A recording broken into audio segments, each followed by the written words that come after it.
A partir de este momento, comienza la parte editorial de Platica con Ángel, correspondiente al lunes de la semana que laboralmente hablando hoy comienza, 11 de diciembre del año 2023. El título es No llores por mí, Argentina. No llores por mí, no lloren por mí, gauchos, porque No llores por mí, Argentina, como ustedes saben, es una obra, es un musical que fue muy exitoso en Estados Unidos y además hay un disco, hay un copyright, vamos a decir. Entonces, por eso, no lloren por mí o no lloren por México, gauchos, que es lo mismo, pero más barato, diría el clásico. Muy bien. Pero antes de comenzar, debo hacer una aclaración porque alguna persona que me sigue en el Twitter me señaló un error que yo cometí cuando hice los cálculos del precio de las gasolinas contra el dólar y el aumento que teníamos aquí en México con respecto al precio del litro de gasolina regular en Houston y en El Paso. No recuerdo los detalles, pero para no averiguar, acepto que cometí un error. Por esa razón, hoy voy a dar lo que considero no tiene errores. Comienzo con eso. Hoy, en El Paso, Texas, la gasolina regular, el galón, tenía un precio de $2.45. Ojo, $2.45 un galón. Muy bien. Estoy tomando el dólar a 18.50, que es casi el precio promedio en las casas de cambio. 18.50. Y la gasolina regular, hice un recorrido hoy y pasé por varias gasolinerías, por estaciones de servicio, 22.49, 22.50, entonces para no batallar puse 22.50. Entonces, repito, en México el litro hoy en el área metropolitana está a 22.50. El dólar, si usted va a comprar un dólar, tiene que pagar 18.50. Y en El Paso está a $2.45. Muy bien. Vamos entonces a hacer números. Perfectamente. $2.45 por 18.50. Eso me da 45 pesos 32 centavos. Y eso lo divido entre 3.785 litros y me da 11 pesos 97 centavos. Y ese es mi precio base, el litro en Houston. Y en México, 22.50 el litro de gasolina regular o la verde. El mexicano ahorita en este momento está pagando 88% más que lo que paga un consumidor en El Paso, Texas, ahorita en este momento. Entonces, ya quedamos. Ahora, vámonos al otro caso que es Houston, donde la gasolina es más barata porque las refinerías están ahí alrededor de Houston. El promedio ahorita, este día en Houston, es $2.20. Muy bien, 2.20. Lo multiplico por los mismos 18.50 y eso me da 40 pesos 70 centavos el galón. Esto lo divido entre 3.785 y me da un precio para el litro en Houston de 10 pesos 75 centavos. 10 pesos 75 centavos. Precio base, referencia, y contra 22.50 de aquí de la gasolina, eso me da un sobreprecio aquí del 109%. Es decir, un consumidor que vaya ahorita y eche 20, 30 litros al tanque de su vehículo de gasolina regular va a pagar en promedio $22.50. En Houston Un consumidor que haga lo mismo estaría pagando menos de la mitad de lo que usted estaría pagando. Estaría pagando 10 pesos 75 centavos por ese mismo litro. Estos son los números de ahorita, hechos delante de ustedes con mi modesta calculadora Hewlett Packard HP 17B2 Plus. Aquí está.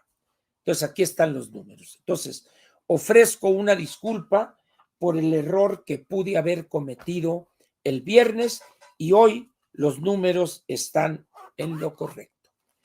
Como ven ustedes, el abuso que ejerce la Secretaría de Hacienda, el gobierno federal, a través de Pemex con estos precios, es un trato criminal. ¿Por qué lo hacen? Por la carencia de recursos.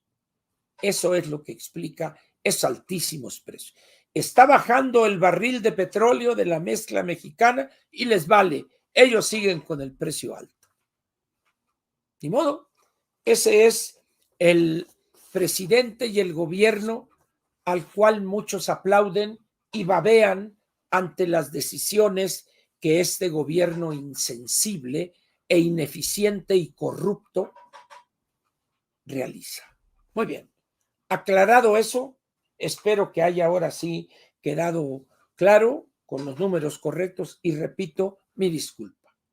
Si cometí un error, les ofrezco una disculpa y por eso hoy le presenté otra vez los números, espero ya correctos.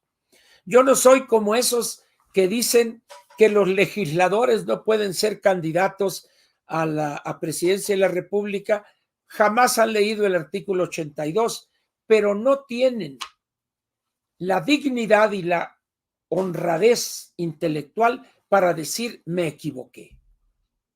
Ni Francisco Martín Moreno, que dijo una bola de tonterías sobre la mayoría calificada, ni todos los integrantes de tercer grado.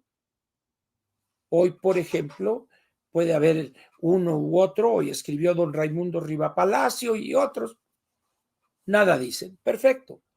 Cada quien tiene el nivel de honradez intelectual que considera correcto.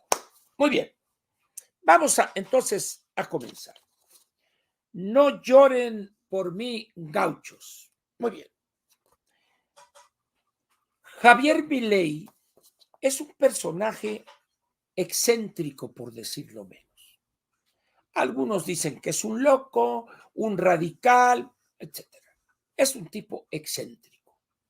Sus excentricidades son muchas o no pocas. Algunas de ellas casi material psiquiátrico. Es un hombre que no tiene pareja. Él vivió no voy a decir romance, una compañía o un afecto gigantesco con un perro, con su perro. Cuando fallece este perro, tengo entendido que tomó alguna célula o algo para que lo replicaran y creo que produjeron 8 ejemplares iguales. Él habla de que habla con su perro, que ya que falleció, pero habla con él y el perro le dice qué hacer. Una persona que afirma eso pretendidamente con seriedad no puede estar bien de la tatema. Luego, y esto es una crítica que hacen en Argentina, los argentinos son mucho más abiertos para la crítica que nosotros. Javier Milei no tiene pareja, entonces hay una relación que tiene con la hermana, una relación cercanísima, es su consejera, etcétera, etcétera. Y algunos argentinos, conozco algunos, donde hablan incluso de una relación incestuosa, por la relación tan cercana que tiene, no con otras damas, con otras mujeres, sino con su hermana. Ustedes pueden ver, es la jefa de su oficina, incluso. Sea verdad o sea mentira, hay un elemento importante en la mentalidad de Javier Milei. Es un hombre excéntrico, por decirlo menos. Es un economista, un hombre que ha hecho gala durante años de un lenguaje soez, vulgar hasta decir basta, y de unas procacidades tremendas. Los argentinos tienen una forma de insultar, de ofender, muy, muy sucia, muy grosera. Cuando dice la ingeniera, es que es una chingona, eso, no, hombre, eso es casi un rezo comparado con el espectáculo que durante años brindó Javier Milei en los programas, en alguno lo condujo, pero en otros programas de debate, donde les llamaba a sus adversarios en la discusión con los peores adjetivos. Es un hombre, como digo, aparte de su excentricidad, es un hombre increíblemente soez, vulgar, procaz en extremo. Y no se avergüenza de eso. Por el contrario, hace gala de ese lenguaje y apabulla al adversario. Es un economista de formación. Un economista que desde hace años cayó en seguir las posiciones que se conocen en ese ambiente, las posiciones libertarias. La diferencia entre un liberal y un libertario, quizá esencialmente, sería esta. El libertario es aquel que propugna por un gobierno casi desaparecido. Es decir, la libertad absoluta, total, casi, porque no es posible prescindir de las Fuerzas Armadas, de las policías, etc. Pero quitando eso, casi lo demás se acabó. Es una visión extrema que se lleva casi al ridículo, donde hay que cerrar el Banco Central, hay que hacer esto, etcétera, etcétera, etcétera. Mientras que los liberales son aquellos que defienden la libertad individual por encima de otro valor, quizá. Defienden la vida y son personas que plantean el que el ciudadano debe decidir en función de sus mejores intereses. Muy bien.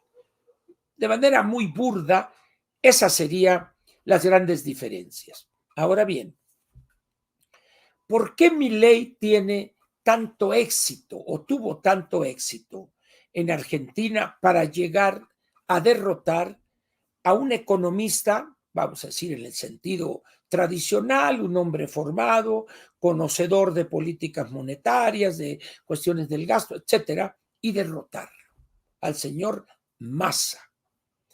La razón no es otra que la tragedia que ha acompañado ya casi durante 100 años a Argentina. Argentina es un país que llegó a ser, si no el más importante del mundo en cuanto a calidad de vida, quizá estar entre los primeros 3 o 4 o 5. Pero llegó un conjunto de políticos con ideas como las que aquí propugna López Obrador, el bulto, y se fueron acabando Argentina. Todavía cuando llega Perón y da el golpe en 1946, todavía Argentina tenía impulso.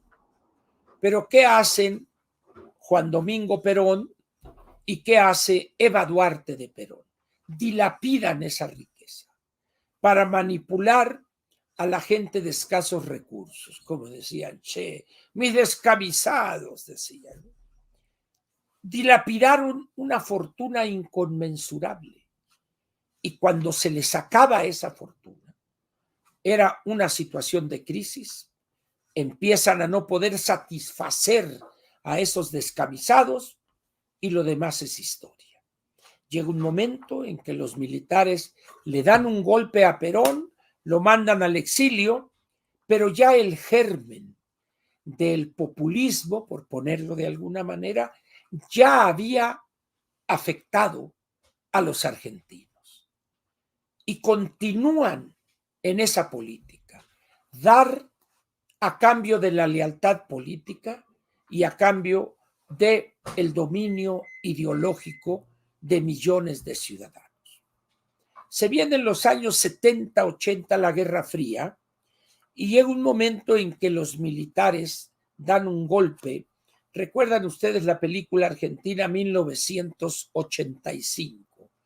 Del 76 al 85 dominaron en Argentina 3 juntas militares de 3 años cada una. Pero los argentinos están en algunos aspectos peor que nosotros.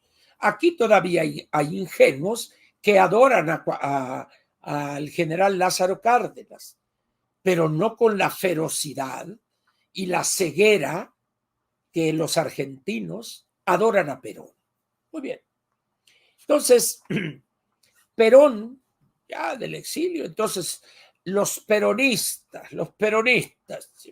y vamos a traer al general de Madrid, de la Puerta de Hierro, y ahí viene Perón.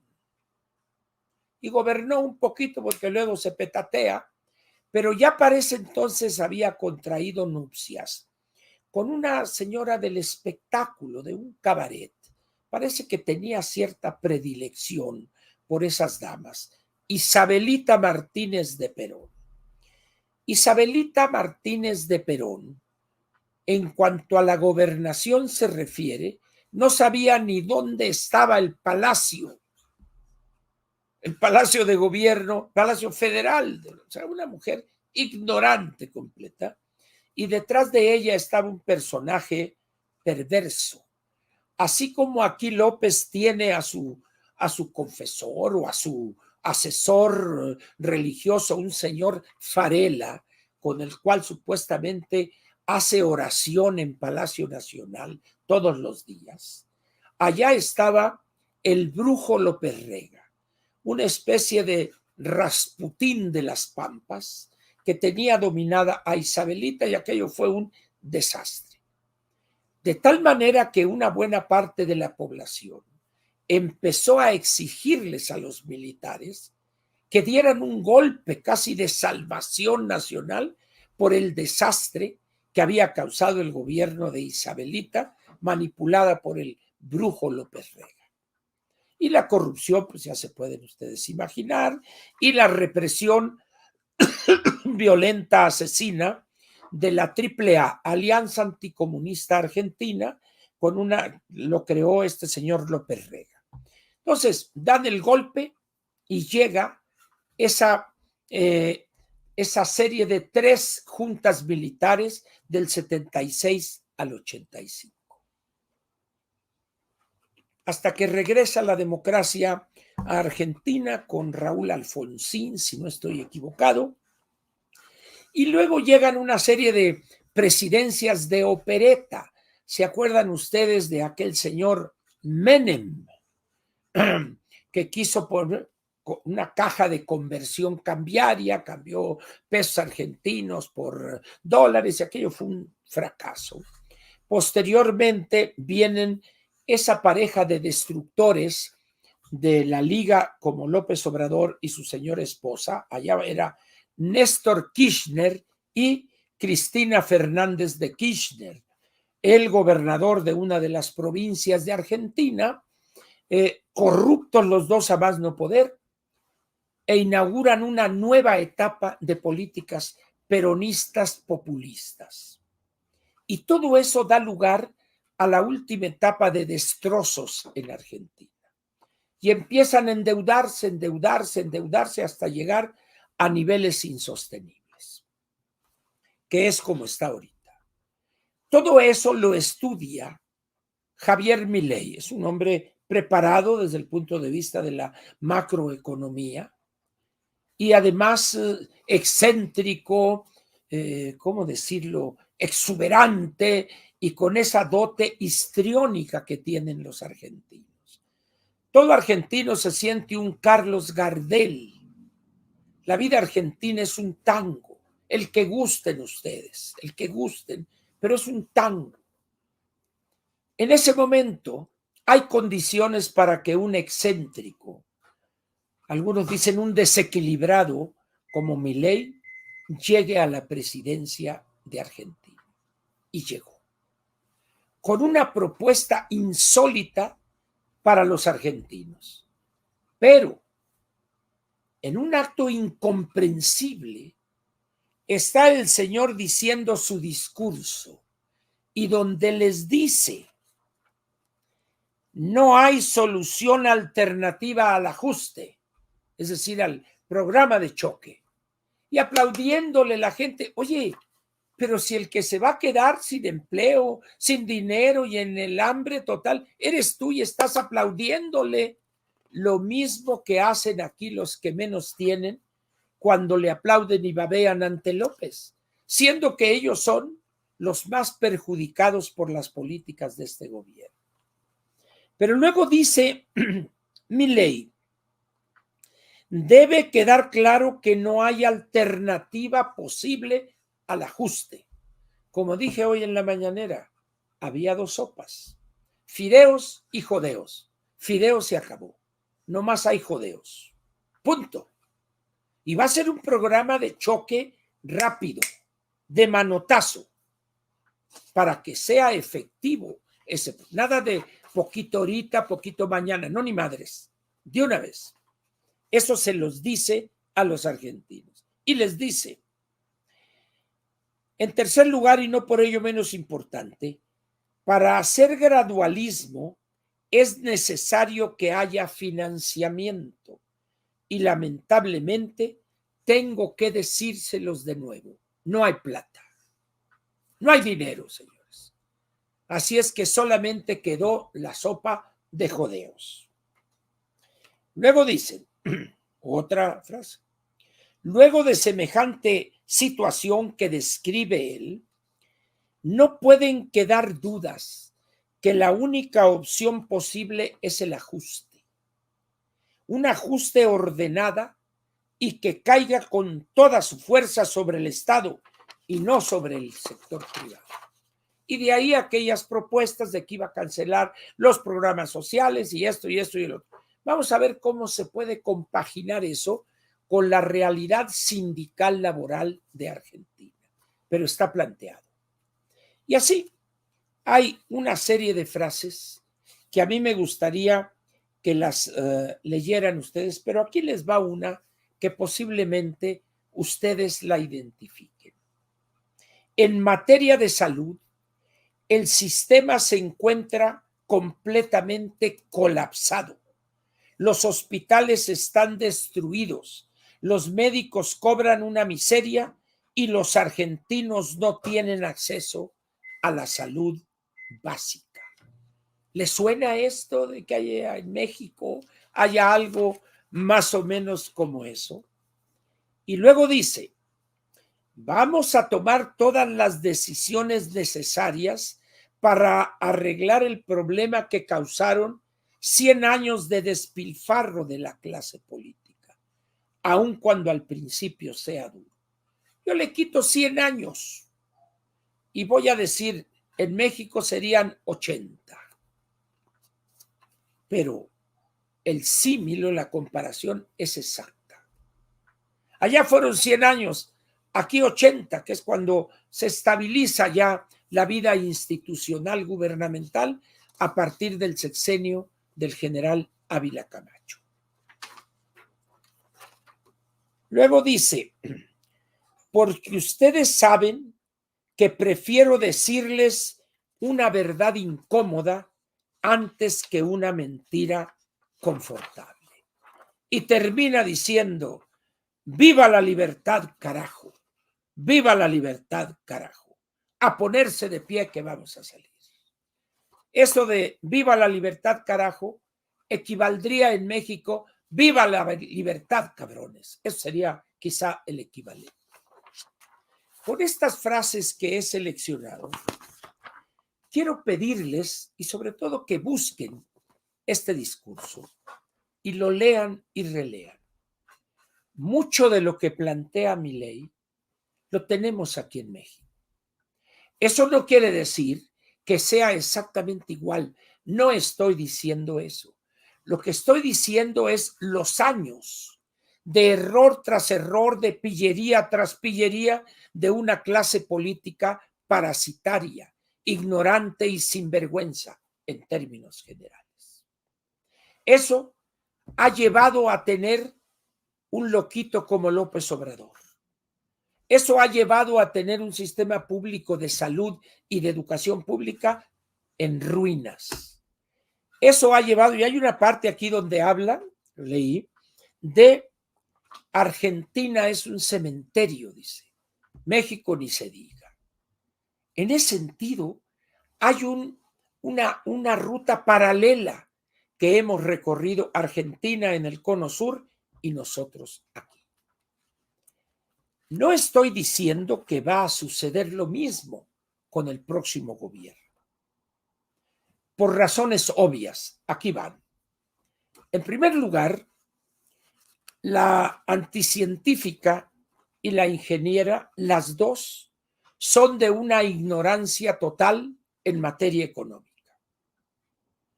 Podrá criticársele a Milei sus excentricidades, locuras, que si su perro por acá, pero el tipo sabe economía. Aquí nuestras dos candidatas ni idea tienen de la política monetaria, para qué sirve, cómo se utiliza, cómo se define, cuál es su papel, por qué Banco de México es una entidad autónoma.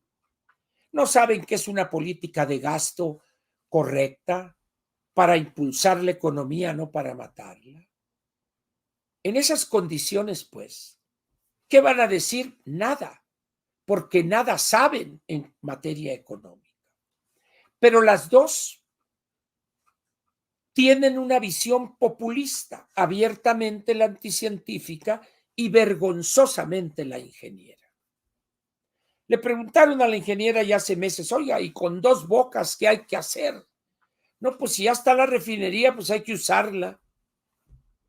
Dice uno, un día explicaré por qué eso es una soberana tontería. Pero hoy se los digo, es una tontería. Luego le preguntan sobre los programas sociales. No, dice, no solo se van a mantener, sino que les voy a agregar medicina, salud, etcétera. ¿Y qué hace la anticientífica? Vamos a ponerle el segundo piso, vamos a seguir esto y esto, pero ninguna de las dos han pensado o han emitido opiniones en torno a dos cosas que son fundamentales. ¿Cómo le van a hacer y con qué dinero? Alguien dice, bueno, Ángel, es que no llegan las propuestas todavía y cuando lleguen tampoco lo van a decir. Tampoco lo van a decir. ¿Por qué? Porque no tienen, como diría la ingeniera, los ovarios que no se equiparan con los cataplines de Milei. Y la anticientífica pues no va a contradecir las tonterías y estupideces y ocurrencias del bulto López Obrador. En ese sentido, pues, México no es Argentina. Hay parecidos y hay también cuestiones no parecidas. Pero aquí la pregunta sería la siguiente. ¿Llegará México en el corto plazo a tener un Milei? ¿Cómo sería un Milei en México? Un Milei en México sería, en primer lugar, una persona conocedor profundo de la materia económica. Conocedor profundo de la materia económica. Segundo elemento, tener plena conciencia de la gravedad de la situación que enfrenta nuestro país, su economía, la democracia en México y la convivencia entre los diferentes grupos sociales. Tercero, como diría mi amigo Paco Sea, tener nada más dos cataplines bien puestos.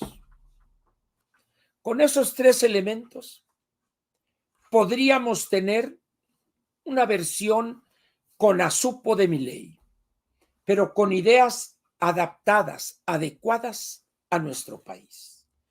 Porque México, si bien Argentina es un país muy grande en términos de superficie, pero es un país pequeño en términos de población. Argentina debe tener alrededor de 42 millones de habitantes y nosotros tenemos 3 veces su población. En esas condiciones, pues, el siguiente gobierno va a seguir con la destrucción. No va a haber una modificación radical, al menos un intento como este que hizo Milei. Ahora bien, vamos a suponer que se les prendiera el foco y a la que obtenga la victoria se lance en ese camino. No sería el primer plan de choque en México. Todos aquellos que tienen 65 o 70 años recordarán que durante el sexenio del presidente de la Madrid tuvimos un plan de choque. ¿Se acuerdan ustedes los niveles de inflación? 160%. Y ante el peligro de que se disparara, un plan de choque. Recuerdo perfectamente cuando el doctor Ernesto Zedillo Ponce de León, en aquel entonces funcionario de Banco de México, creó todo un esquema de ese plan de choque y lo invitó Jacobo Zabludovsky a su programa. Recuerdan ustedes que en aquellos años, si lo decía Jacobo, era el evangelio. Entonces Jacobo, en aquel entonces, el presidente Zedillo, el doctor Zedillo, es un hombre prudente, mesurado, discreto, un poco introvertido, ajeno a los reflectores. Entonces, cuando está ahí, explica él lo que es un plan de choque, detener de facto la economía, de manera brutal, para tener, en aquel entonces andábamos en una inflación alrededor de 150, una cosa así, para en 3, 4 meses llegar a tener niveles de 6, 8, 10% e incluso menos. Y en ese momento Zabludovsky se ríe del doctor Zedillo. No llegó Paula, ¿se acuerdan que decía? Se burló de la posición que estaba explicando el doctor Ernesto Zedillo Ponce de León. ¿Saben quién tenía la razón? El doctor Zedillo. ¿Por qué? Porque en sus estudios de doctorado en Yale estudió eso, entre otras cosas. Sabía de lo que estaba diciendo. Había estudiado experiencias similares de otros países. Y Zabludovsky, con aquel poder, aquella soberbia que le daba ser un soldado distinguido del PRI, ¿se acuerdan de aquella frase del tigre Azcárraga? Se burla del doctor Zedillo. Eso le valió que a la fecha todavía el doctor Zedillo no tenga una buena opinión de Jacobo Zabludovsky. Cuando estaba en vida, pues ya sabrán cómo se manejaban las cosas. En ese sentido, el doctor Zedillo es como algún entrañable amigo que conoce mucho de política, que dice: yo no soy vengativo, nomás tengo buena memoria. El doctor Zedillo no es vengativo, pero tiene muy buena memoria. En ese sentido, pues, el plan de choque que se aplicó en México fue exitosísimo. Dominamos la inflación y la redujimos. La inflación. Eso Zabludovsky no lo entendía porque era un hombre versado en dos cosas.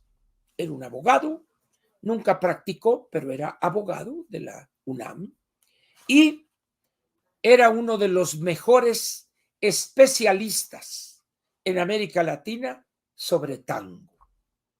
La discoteca y todos los materiales sobre tango, pero era una cosa increíble, casi de museo. Pero no sabía política antiinflacionaria. Esa era la gran limitación de Jacobo Zabludovsky. Hoy, pretender encontrar a alguien como el doctor Zedillo que se atreva en cadena nacional a todo color, hermosa República Mexicana, te saluda el que viene a instaurar un plan de choque. Ustedes no lo van a esperar del delicadito de Hacienda. Y venimos aquí pues a implantar el plan de choque, porque los choques son choques. Y pues a mí no me gusta ser chocante, pero el plan de choque, no. Para un plan de choque exitoso se requieren cataplines, conocimiento, pero también dos bien puestos. En ese sentido, señores, vamos a seguir batallando y sufriendo no solo inflaciones altas, sino el elemento consecuente de esos niveles de inflación, que son las altas tasas de interés, que afectan el consumo, la demanda y se va retroalimentando.